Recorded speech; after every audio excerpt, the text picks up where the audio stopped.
Shalom, selamat pagi Bapak Ibu Saudara yang terkasih di dalam Tuhan.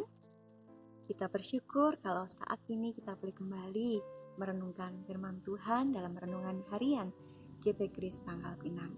Mari kita berdoa sebelum kita merenungkan firman-Nya. Terpujilah Engkau ya Tuhan, Allah Bapa kami yang penuh kasih. Hari ini kami boleh menikmati dan kami boleh merasakan akan pemeliharaan Tuhan dalam kehidupan kami. Tuhan, kami merindu untuk mendasari hidup kami dengan firman-Mu, dengan kebenaran-Mu. Tolonglah kami supaya kami dapat memahami, mengerti firman-Mu dan siap untuk melakukannya dalam kehidupan kami. Terima kasih Tuhan, demi nama Tuhan Yesus kami berdoa dan mengucap syukur. Amin. Bapak Ibu Saudara yang terkasih, renungan hari ini diambil dari kitab Hakim-Hakim pasal 16 ayat 15 sampai 30.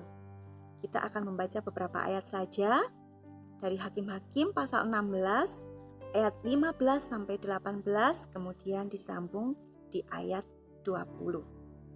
Hakim-Hakim pasal 16 ayat 15 sampai 18. Berkatalah perempuan itu kepadanya, "Bagaimana mungkin engkau berkata, Aku cinta kepadamu, padahal hatimu tidak tertuju kepadaku? Sekarang telah 3 kali engkau mempermain-mainkan aku dan tidak mau menceritakan kepadaku, karena apakah kekuatanmu demikian besar?"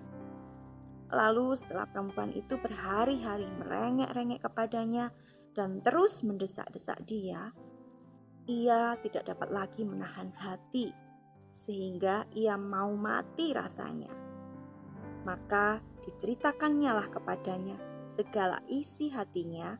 Katanya, "Kepalaku tidak pernah kena pisau cukur, sebab sejak dari kandungan ibuku, aku ini seorang nasir Allah. Jika kepalaku dicukur, maka kekuatanku akan lenyap daripadaku, dan aku menjadi lemah dan sama seperti orang-orang lain." Ketika dilihat Delila bahwa segala isi hatinya telah diceritakannya kepadanya, disuruhnyalah memanggil raja-raja kota orang Filistin. Katanya, "Sekali ini lagi datanglah kemari, sebab ia telah menceritakan segala isi hatinya kepadaku."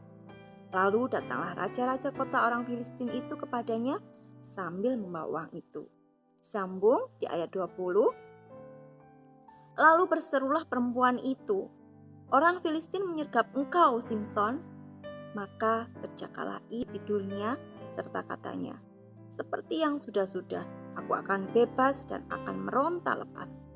Tetapi tidaklah diketahuinya bahwa Tuhan telah meninggalkan dia. Bapak Ibu Saudara yang terkasih dalam Tuhan, ada peribahasa yang mungkin banyak di antara kita sudah sering mendengarnya, yaitu tak ada gading yang tak retak. Tidak ada yang sempurna.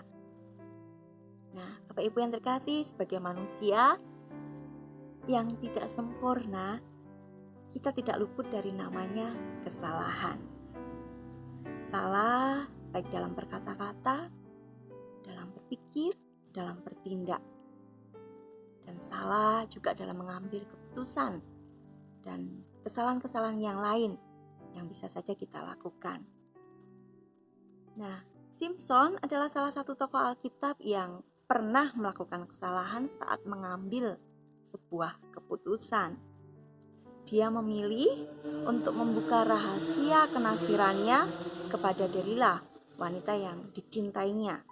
Dari Hakim-Hakim pasal 16 ayat 17 yang sudah kita baca tadi. Nah, kesalahan yang membuatnya dapat dikalahkan raja-raja Filistin. Ayat 20 dikatakan karena kesalahannya Simson itu ditinggalkan Tuhan.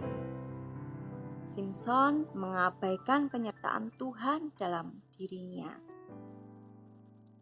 Tapi pertanyaannya Bapak Ibu, apakah benar Tuhan itu sungguh-sungguh tidak peduli dengan Simson? Kalau kita melihat lebih lagi kisah ini, kita tahu dan kita menyadari bahwa Tuhan itu masih peduli. Tuhan masih menerima Simson meskipun dia bersalah. Artinya Tuhan tidak membuang dia. Simson memang tetap mendapatkan disiplin dari Tuhan atas kesalahannya. Tapi Tuhan tetap memampukan dia untuk menghadapi konsekuensi yang harus dia tanggung akibat kesalahannya itu. Dari hal ini kita bisa melihat lebih dalam lagi bahwa sesungguhnya apa yang buruk dalam kehidupan kita, bahkan kesalahan-kesalahan yang kita buat, itu Tuhan bisa saja mengubahnya menjadi kebaikan untuk semuanya kembali kepada kemuliaan Tuhan. Jadi, mari kita mempelajari di sini dari kisah yang singkat ini bahwa segala sesuatu yang terjadi dalam kehidupan kita, seperti halnya yang sudah terjadi dalam diri Simson, meskipun itu namanya sebuah kesalahan, anugerah Tuhan tetap dinyatakan. Tuhan tetap memampukan setiap anak-anaknya untuk tetap kuat, untuk tetap dimampukan dalam menghadapi konsekuensi akibat kesalahan yang dibuat itu. Kita bisa melihat bahwa dari hal yang buruk itu Tuhan bisa pakai, Tuhan bisa ubah untuk membawa kemuliaan bagi nama Tuhan.